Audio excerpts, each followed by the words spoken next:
Assalamualaikum warahmatullahi wabarakatuh.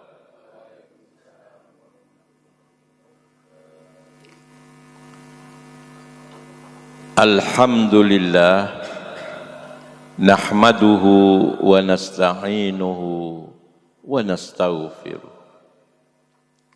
Wa na'udzu billahi min syururi anfusina wa sayyiati a'malina. May yahdihillahu fala mudilla lahu wa may yudlil fala hadiya lahu. Asyhadu an la ilaha illallah wahdahu la syarika lahu wa asyhadu anna Muhammadan abduhu wa rasuluh.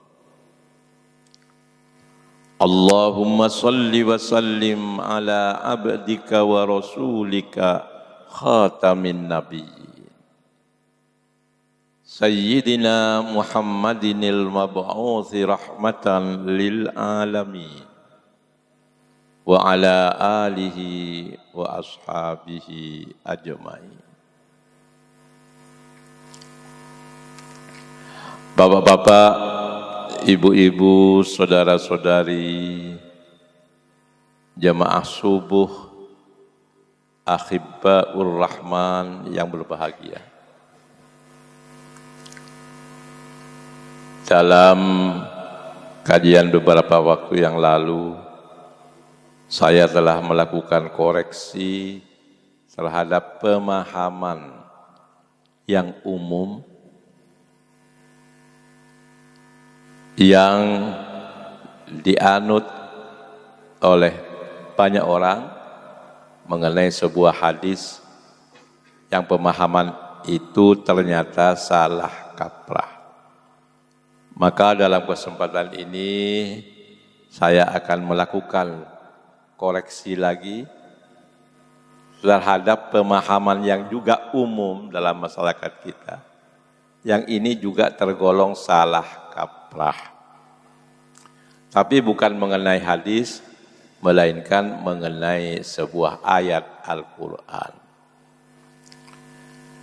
Ayat Al-Quran ini sebenarnya potongan dari sebuah ayat dalam surat Ar-Ra'd ayat 11. Dalam surat Ar-Ra'd ayat 11 ada potongan kalimat yang ini sangat terkenal. Dulu di zaman Orde Lama, di bawah pemerintahan Presiden Soekarno, ayat ini dikenal dengan nama atau sebutan ayat revolusi. Di zaman pemerintahan Orde Baru, di bawah Presiden Soeharto, ayat ini terkenal dengan sebutan ayat pembangunan. Ya, ayat revolusi di masa Orde Lama, ayat pembangunan di masa Orde Baru. Mengapa disebut demikian? Karena pada masa Orde Lama, Bapak Presiden Soekarno itu mencanangkan sebuah semangat revolusi. Pada waktu itu terkenal sekali semboyan atau ungkapan revolusi belum selesai. Maka kita perlu terus-menerus melakukan revolusi. Dan yang bisa melakukan revolusi itu adalah manusia-manusia Indonesia. Jadi semangat revolusioner ya dipompakan dengan begitu dahsyatnya pada masa pemerintahan Orde Lama. Revolusi menjadi panglima pada waktu itu. Hal ini berbeda dengan pada zaman Orde Baru. Pada zaman Orde Baru, pembangunan adalah panglima. Pokoknya Indonesia ini harus wajib membangun supaya bangsa ini maju, supaya negara ini menjadi negara yang makmur, sejahtera, dan lain sebagainya. Maka pembangunan menjadi panglima. Nah, pembangunan ini siapa yang melakukan? Yang melakukan adalah manusia. Manusialah yang mampu membangun. Nah, ayat apa itu yang dimaksud dengan ayat pembangunan atau ayat revolusi tadi? Yang dimaksud adalah potongan ayat. A'udzu billahi minasyaitonir rajim. Innallaha la yughayyiru ma biqaumin hatta yughayyiru ma bi anfusihim. Itu terkenal sekali ayat itu. Pak Karno itu sering mengutip ayat itu. Yang artinya menurut mereka itu sesungguhnya Allah tidak akan merubah nasib sebuah bangsa, sebuah kaum hatta yughayyiru ma bi anfusihim, sehingga bangsa itu sendiri yang merubah nasib mereka. Ibu-ibu, bapak-bapak, benar ya mendengar terjemahan seperti itu ya? Bahwa yang mampu melakukan perubahan terhadap nasib sebuah bangsa adalah siapa? Bangsa itu sendiri. Wah, ini sangat terkenal ini ungkapan ini. Dan kita menganggap ini sebuah kebenaran. Bahwa yang bisa merubah nasib sebuah bangsa adalah bangsa itu sendiri. Nah, ini pemahaman yang seperti inilah yang perlu kita kritisi, yang perlu kita koreksi. Menurut hemat saya, dalam pemahaman atau penafsiran atau penerjemahan seperti itu, ada dua kesalahan yang menurut hemat saya ya cukup fatal. Pertama, kesalahan dari segi akidah, dari segi tata keyakinan. Yang kedua, kesalahan dari segi tata bahasa Arab. Nah, dari segi keyakinan, kesalahannya di mana?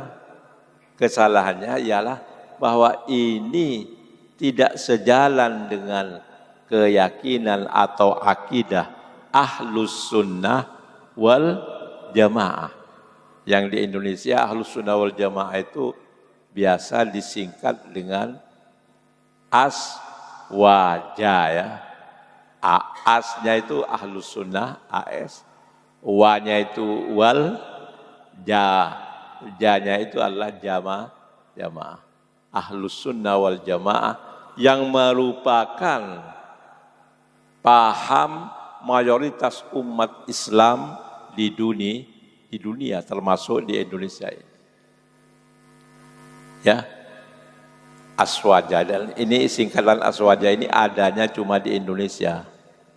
Karena Indonesia menggunakan huruf Latin, maka Ahlus Sunnah tertulis AS.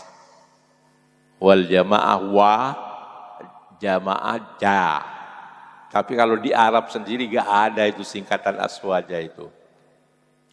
Jadi di negeri Arab, bapak-bapak, ibu-ibu jangan tanya apa di sini paham aswajanya bagaimana? Tidak ngerti orang sana. Orang sana ngertinya azwaja. Lain ini. Apa azwaja itu? Azwaja itu bukan singkatan, tapi artinya adalah istri alias istri lebih dari satu, bahkan lebih dari 2, 3 ke atas.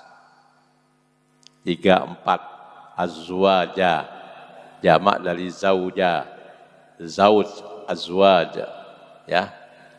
Nah, saya katakan pemahaman kita yang umum mengenai ayat tadi bertentangan dengan akidah Ahlus Sunnah wal Jamaah. Mengapa? Dalam paham Ahlus Sunnah wal Jamaah itu manusia itu bukanlah penentu dari segalanya. Ya. Paham yang menganggap manusia itu makhluk superhero yang seakan-akan menentukan segala-galanya itu bukan paham Ahlus Sunnah wal Jamaah, tapi paham Qadariyah yang dikembangkan oleh kalangan Mu'tazilah. Ini paham yang sangat rasionalis, ya, yang menempatkan manusia itu pada posisi yang sangat menentukan, dan Tuhan itu, Allah itu seakan-akan hanya sebagai penonton. Itu paham Qadariyah, ya, yang dikembangkan kemudian oleh kaum Mu'tazilah, bukan paham Ahlus Sunnah wal Jamaah. Nah, bapak-bapak, ibu-ibu, saudara-saudari sekalian, kalau kita memegangi terjemahan atau pemahaman seperti yang saya kemukakan tadi, lalu kita bertanya, kalau perubahan nasib manusia itu ditentukan oleh manusia itu sendiri, oleh bangsa itu sendiri, terus peranan Allah di mana? Peran Allah di mana? Allah seakan-akan hanya sebagai penonton. Ya. Sebab yang menentukan perubahan itu adalah manusia itu sendiri. Lantas peran Allah itu sebagai apa? Sebagai penonton atau sebagai pengamat? Atau lebih kasar lagi, Allah dalam status menganggur dalam tanda petik. Ini kalau kita mengikuti terjemahan tadi, ya, sesungguhnya Allah tidak akan merubah nasib sebuah bangsa sehingga bangsa itu sendiri yang merubah nasibnya. Pertanyaannya, Allah di mana perannya itu? Allah tidak punya peran apa-apa. Lantas bagaimana hubungannya dengan keyakinan kita bahwa Allah Maha Kuasa, Allah Maha menentukan dan lain sebagainya. Bagaimana hubungannya dengan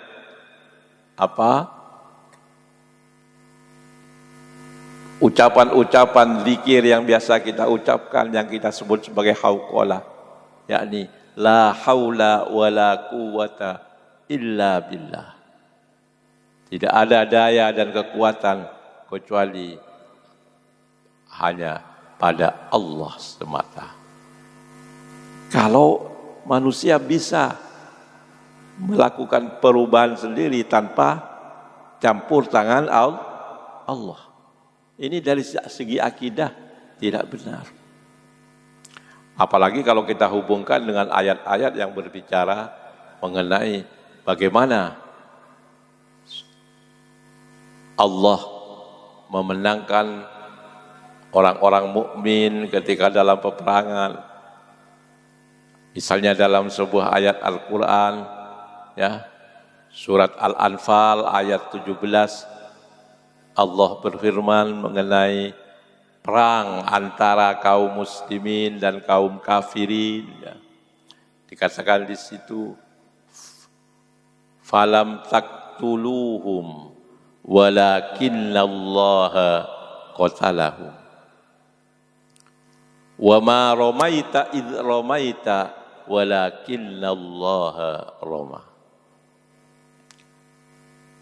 Dan bukan kamu yang membunuh orang-orang kafir itu, walakinnallaha qatalahu, tapi Allah lah yang membunuh mereka, bukan kamu sebetulnya.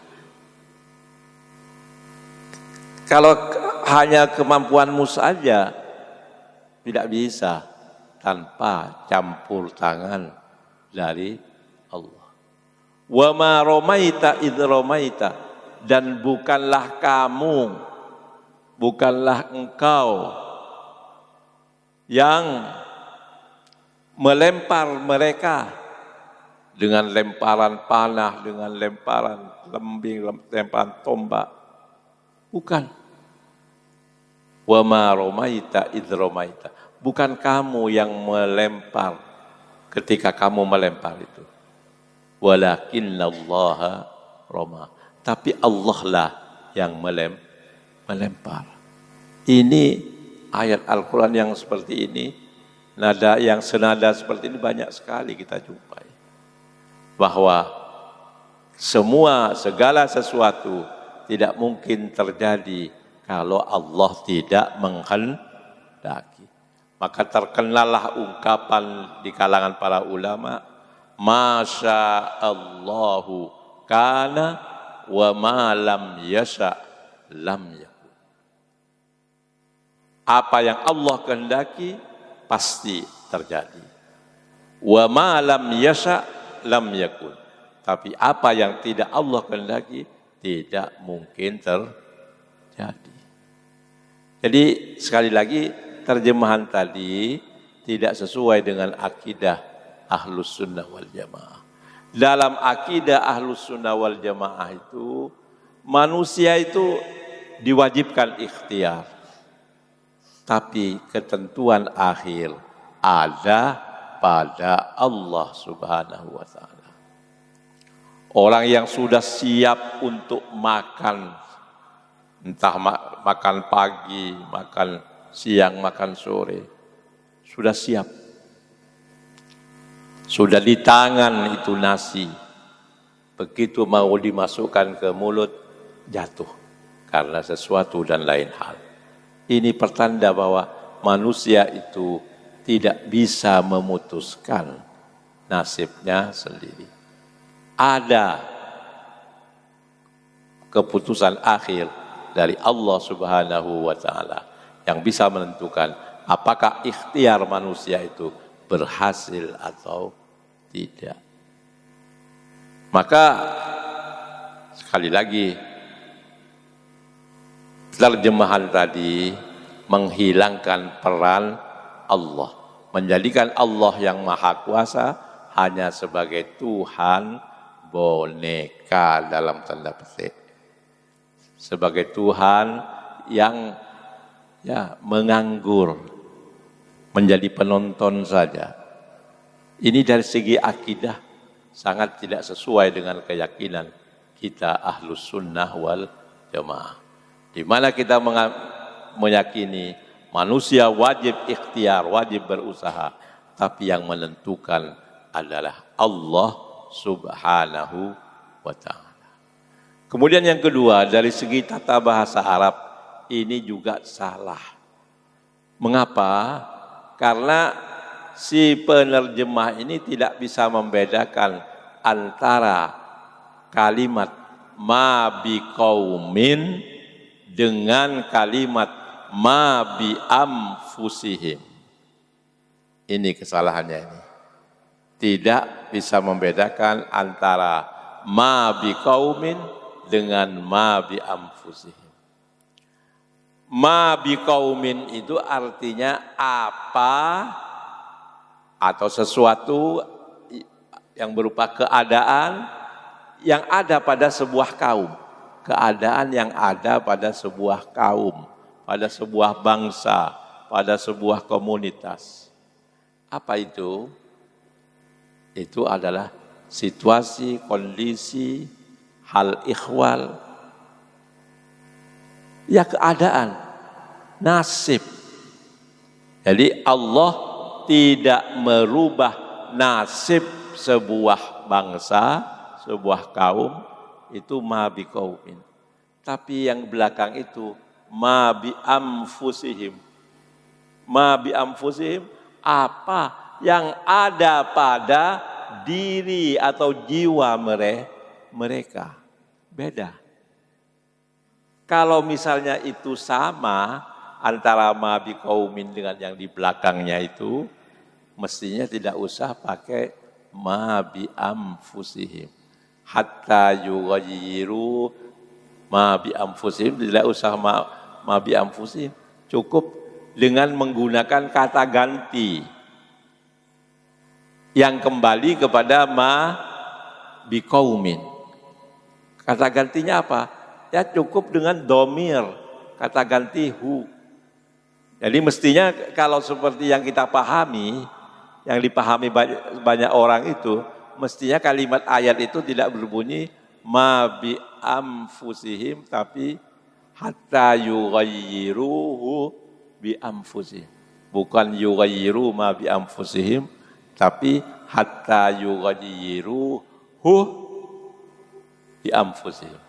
Jadi maaf, ayat itu kalau mau diartikan seperti itu, mestinya berbunyi innallaha la yughayyiru ma biqaumin hatta yughayyiruhu, ya, hatta yughayyiruhu bi anfusihim.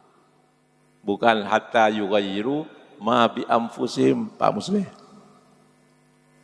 Tapi hatta yughayyiruhu bi anfusihim. Artinya sehingga sesungguhnya Allah tidak merubah nasib sebuah bangsa sehingga bangsa itu merubah nasibnya sendiri, merubah sendiri nasibnya. Itu kalau pakai yughayyiruhu. Tapi ayat ini tidak pakai yughayyiruhu, tapi yughayyiru ma bi anfusihim.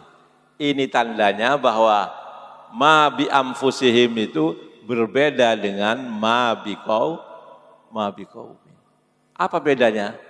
Bedanya ialah kalau yang di depan ma bi qaumin artinya apa yang ada pada sebuah bangsa yang berupa nasib, keadaan. Allah tidak merubah nasib sebuah bangsa sehingga bangsa itu merubah apa yang ada pada diri mereka. Apa itu yang dimaksud dengan apa yang ada pada diri mereka itu? Yakni karakter, mentalitas, sikap, ya, sikap kejiwaan.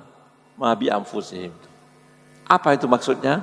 Ya, kalau bangsa itu ingin maju, ya lakukan revolusi mental. Dari tadinya pemalas menjadi rajin dan giat. Dari yang tadinya serakah yang menjadi jujur, hemat dan sebagainya. Jadi merubah sikap mental. Entah kalau dari keadaan baik menuju keadaan buruk, sikap mentalnya dirubah. Tadinya rajin menjadi malas. Ya, tadinya jujur menjadi culas. Nah, yang begini ini bisa merubah nasib sebuah bangsa. Sebaliknya, kalau bangsa itu ingin maju, dari tadinya bangsa yang terbelakang, bangsa yang miskin, ya, karena kebodohannya, karena kemalasannya, karena ketidakberaniannya menentang kezaliman misalnya. Nah, mentalitas seperti ini harus dirubah. Ketika sebuah bangsa itu merubah mentalitasnya, maka ketika itulah Allah berkenan merubah nasib sebuah bangsa. Selama bangsa itu tidak merubah mentalitas mereka, selama itu pula Allah tidak akan merubah nasib sebuah bangsa. Ini yang pemahaman yang benar seperti itu. Jadi tetap yang merubah nasib bangsa itu siapa? Allah. Yang merubah nasib sebuah bangsa itu adalah Allah, Tuhan yang Maha Kuasa. Dengan cara apa Allah itu merubah nasib sebuah bangsa? Ya dengan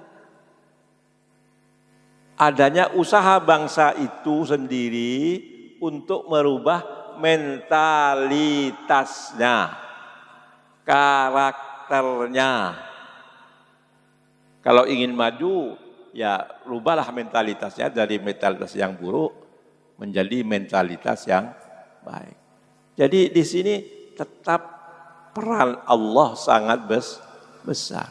Tapi manusia punya saham, punya sumbangan, ya, punya partisipasi untuk merubah nasib mereka.